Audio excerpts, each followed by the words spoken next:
तो देखो बच्चों, क्वेश्चन नंबर 7 भी काफी इजी है। क्या लिखा हुआ है? If a equals to x is such that x is a natural number. हमारा a क्या है? Natural number. x is such that x is a natural number. तो नेचुरल नंबर क्या होंगे? 1 2 3 4 5 6, चलता रहेगा। ठीक है, तो ये होता है हमारा नेचुरल नंबर। तो मैंने लिख दिया a equals to 1 2 3 4 5 6 dot dot dot dot dot. अब देखो b क्या लिखा हुआ है? x is such that x is an even natural number. Even natural number क्या होंगे बच्चों? 2 4 6 8 10। अब ये चलता रहेगा। ओके, आई बात समझ में? यहाँ पे ये फर्स्ट वाला क्या था हमारा? a नेचुरल नंबर, ये आएगा इवन नेचुरल नंबर। ओके, आ रहा है समझ में? एकदम इजी है। अब देखो C part, x is such that x is an odd natural number. अब ऑड नेचुरल नंबर क्या होंगे? 1 3 5 7 9 dot dot dot dot dot. तो ये हो गए हमारे ऑड नेचुरल नंबर। सही है बिल्कुल। अब देखो डी क्या लिखा हुआ है last? x is such that x is a prime number. तो वीडियो की इंट्रोडक्शन वाली पार्ट में मैंने आपको प्राइम नंबर बताया था, ऐसे नंबर जो सिर्फ खुद के टेबल में आते हो और 1 के टेबल में आते हो। और प्राइम नंबर हमेशा चालू होगा 2 से। 2 3 5 7 9 नहीं आएगा, ठीक है? 11 13 एंड सो ऑन। तो ये हो गए हमारे प्राइम नंबर। ठीक है, ये सब हमको सेट बिल्डर फॉर्म दिया था, हमने सबका रोस्टर फॉर्म निकाल दिया। अब फर्स्ट देखो हमको क्या फाइंड करना है। First a intersection b। a intersection b, intersection मतलब क्या? कॉमन। तो a और b में देखो क्या कॉमन आ रहा है a और b में। तो मैंने यहाँ पे देखा a क्या है? 1 2 3 4 5 6 मतलब नेचुरल नंबर, और b क्या है? 2 4 6 8 10 मतलब इन दो में क्या कॉमन आएगा? देखो 2 2, फिर 4 4, फिर 6 6, फिर 8, फिर 10 मतलब ये सब क्या है हमारे? 2 4 6 8 10 चलता रहेगा। मतलब इसमें a इंटरसेक्शन b में 2 4 6 8 10 डॉट डॉट डॉट डॉट ये सब कॉमन आएगा। अब इन सबको हम क्या बोलते हैं? 2 4 6 8 10 ये सब है क्या? हमारे इवन नेचुरल नंबर। तो a इंटरसेक्शन b क्या हो जाएगा हमारा? Even natural number. अब इवन नेचुरल नंबर है क्या? a b c d में से इवन नेचुरल नंबर क्या है? ये रहा b। मतलब a इंटरसेक्शन b की वैल्यू क्या है? Even natural number. Even natural number क्या है हमारा? b। तो हम कैसे लिख सकते हैं? a intersection b equals to b। आई बात समझ में? मैं पूरा एकदम शांति से करवा रहा हूं ताकि आपको ये चीज बिल्कुल अच्छे से समझ आ जाए। ओके, तो ये था हमारा पार्ट 1 जिसका आंसर आ रहा था इवन नेचुरल नंबर मतलब b। ओके, अब देखो इसका पार्ट 2। पार्ट 2 क्या दिया हुआ है? a intersection c। a intersection c, a और c में देखो क्या कॉमन आ रहा है? 1 1 3 3 5 5, फिर यहाँ पे 7 आएगा तो ये रहा 7।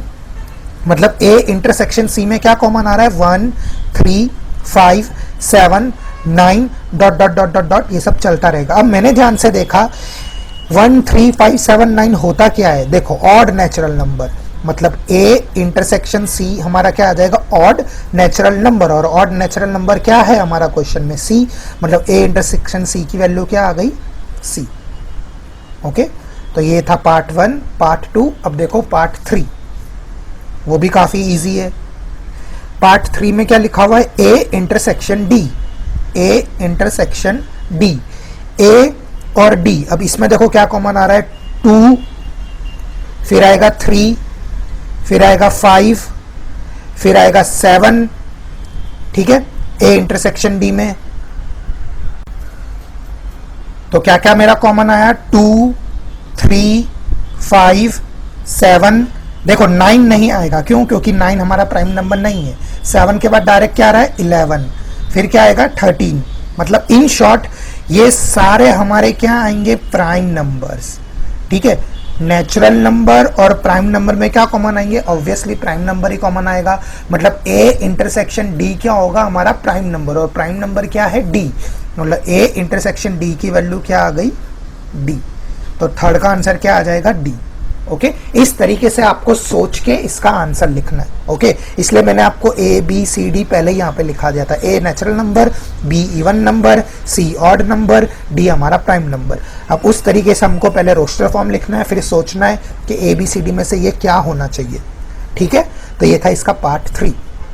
अब देखो बच्चों, इसका पार्ट 4 सॉल्व करते हैं। पार्ट 4 क्या दिया हुआ है, बी इंटरसेक्शन सी, मतलब बी और सी में क्या कॉमन है। तो देखो b हमारा है क्या, इवन नेचुरल नंबर। देखो b और c में से कॉमन निकालना है मेरे को, b और c में से। तो क्या आएगा, ये तो 2 4 6 8 10 इवन नेचुरल नंबर, और c हमारा क्या है, ऑड नेचुरल नंबर। मतलब इन दो में आपको कोई कॉमन लग रहा है क्या, कुछ भी कॉमन नहीं है। b और c में तो कुछ भी कॉमन नहीं आएगा। तो जब हमारा कुछ भी कॉमन नहीं आएगा तो हमारा क्या हो जाएगा, वो एम्प्टी सेट। और एम्प्टी सेट को आप या तो ऐसे भी लिख सकते हो, या तो आप इसको फाई भी सिंबल डाल सकते हो। ठीक है, मतलब बी इंटरसेक्शन सी क्या हो जाएगा, एम्प्टी सेट। ओके, अब देखो फिफ्थ पार्ट क्या लिखा हुआ है, B intersection D. B intersection D मतलब बी और डी में क्या कॉमन आ रहा है, तो देख लेते हैं बी और डी में। तो देखो ये रहा हमारा बी और ये रहा हमारा डी। 2 4 6 8 10 और हमारा डी क्या है, 2 3 5 7। देखो ये बहुत इजी है बच्चों, ये 2 के बाद क्या आ रहा है, 4, और यहाँ पे देखो 2 के बाद क्या आ रहा है, 3।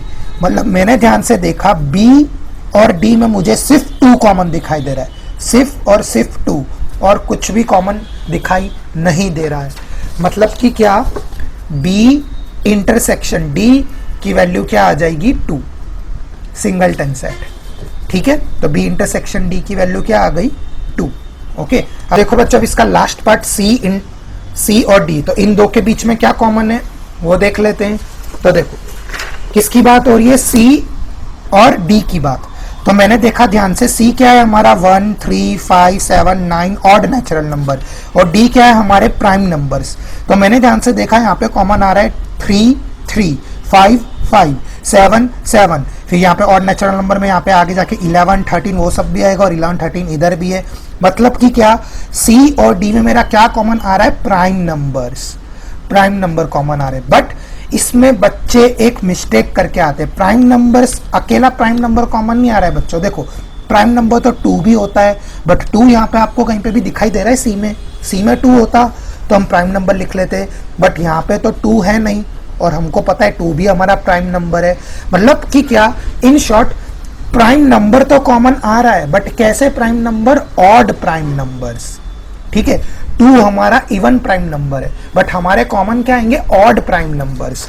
मतलब कि क्या, सी इंटरसेक्शन डी का आंसर आ जाएगा हमारा prime odd numbers.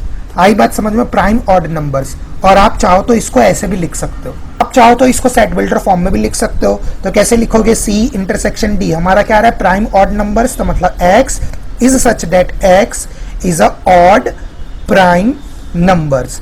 Prime numbers तो कॉमन आ रहे हैं बच्चों, बट कैसे, ऑड प्राइम नंबर्स। क्यों ऑड, क्योंकि यहाँ पे 2 नहीं आ रहा है, और 2 तो हमारा इवन भी होता है। ठीक है, सी और डी में कॉमन क्या आ रहे हैं, सिर्फ ऑड प्राइम नंबर्स ही कॉमन आ रहे हैं। ओके, इस तरीके से हमने सॉल्व कर लिया क्वेश्चन नंबर 7।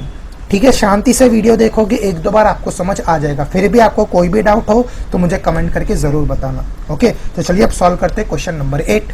मैं नहीं डरता, मौत डरती है मुझसे। मौत में इतना दम नहीं कि मेरे सामने आ सके। अगर तुम में से एक भी आदमी जिंदा बचा, या मैं तुम सब से 1 मिनट पहले मर गया, तो पहले मेरी ये मूछें काटना और फिर मुझे जमीन में गाड़ना। तो चलिए बच्चों अब सॉल्व करते हैं क्वेश्चन नंबर 8। अब देखो क्वेश्चन नंबर 8 क्या लिखा है, which of the following pairs of a set are disjoint. Question number 8 में क्या बताना है, डिसजॉइंट। अब बच्चों डिसजॉइंट क्या होता है, तो देखो हमने पढ़ रखा है इंट्रोडक्शन वाले वीडियो में, कहाँ पे है, चलो मैं आपको बताता हूँ। ये रहा डिसजॉइंट। क्या बोल रहा है, if A intersection B is 5, अगर दोनों के बीच में कुछ भी कॉमन नहीं है तो उसे हम बोलेंगे डिसजॉइंट सेट। ठीक है, तो मुझे क्वेश्चन नंबर 8 में वही बताना है कि कौन सा सेट डिसजॉइंट है। तो देखो फर्स्ट वन क्या लिखा हुआ है, 1 2 3 4। एक सेट ये है और दूसरा सेट है, इसको मान लो A। अब B देखो, B क्या लिखा हुआ है, x is such that x is a natural number और x की वैल्यू क्या है, ग्रेटर देन इक्वल्स टू 4, मतलब 4 से स्टार्ट होगी और लेस देन इक्वल्स टू 6, मतलब 4, 5, 6। अब इन दोनों में कुछ कॉमन है क्या, तो पहले निकाल लेते हैं A इंटरसेक्शन B। 1 2 3 4 और यहाँ पे 4 5 6, तो मैंने ध्यान से देखा तो 4 4 कॉमन आ रहा है। तो मेरा जब चीज कोई कॉमन आ रही है तो वो डिसजॉइंट होगी या नहीं होगी, कॉमन नहीं आता तब डिसजॉइंट होता है, ठीक है। पर यहाँ पे तो कॉमन आ रहा है, तो ये क्या होगा, not a disjoint, not a disjoint. तो आंसर क्या आ जाएगा इसका, नो। हमें डिसजॉइंट सेट बताना है, बट ये हमारा डिसजॉइंट नहीं है। क्यों, क्योंकि यहाँ पे कुछ तो कॉमन आ रहा है, अगर कुछ भी कॉमन नहीं आता तो वो जाके डिसजॉइंट होता, ठीक है। चलो अब देखो इसका पार्ट 2। अब देखो सेकेंड वाला पार्ट, फर्स्ट ए सेट क्या लिखा हुआ है, AEIOU, AEIOU, ठीक है। दूसरा सेट ले लो B इक्वल्स टू CDEF। अब बताओ बच्चों, इन दोनों में कुछ कॉमन आ रहा है, मैंने ध्यान से देखा E, हाँ, A इंटरसेक्शन B मेरा आ रहा है E, तो यहाँ पे हमारा आंसर एम्प्टी सेट तो नहीं आ रहा, तो एम्प्टी सेट नहीं आ रहा मतलब नॉट अ डिसजॉइंट, ठीक है। तो इसका भी आंसर क्या आ जाएगा, नो। अब देखो थर्ड वाला, अब थर्ड में क्या लिखा हुआ है, x is such that x is a even integer, even integer. तो बच्चों इवन इंटीजर क्या होता है, 2 4 6 8 10 12 एंड सो ऑन, ठीक है। ये हो गया हमारा इवन इंटीजर। अब देखो सेकेंड क्या लिखा हुआ है, x is such that x is an odd integer. अब ऑड इंटीजर क्या होंगे, देखो ऑड इंटीजर भी देख लो, 1 3 5 7 9 11 13 डॉट डॉट डॉट। अब इन दोनों के बीच में कुछ कॉमन आ रहा है, A इंटरसेक्शन B, कोई भी चीज कॉमन आ रही है, 2 4 6 8 10 1 3, कुछ भी कॉमन नहीं आ रहा, मतलब कि क्या, एम्प्टी सेट। मतलब हाँ, ये हमारा डिसजॉइंट हो जाएगा। क्यों, क्योंकि यहाँ पे A intersection B equals to 5, empty set है, मतलब कि क्या, यस दिस इज डिसजॉइंट, ठीक है। हमें वही बताना है कि कौन सा डिसजॉइंट है, कौन सा डिसजॉइंट नहीं है।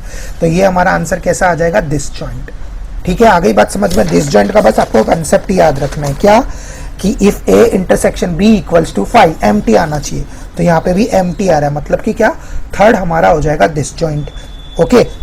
तो इस तरीके से हो गया हमारा क्वेश्चन नंबर 8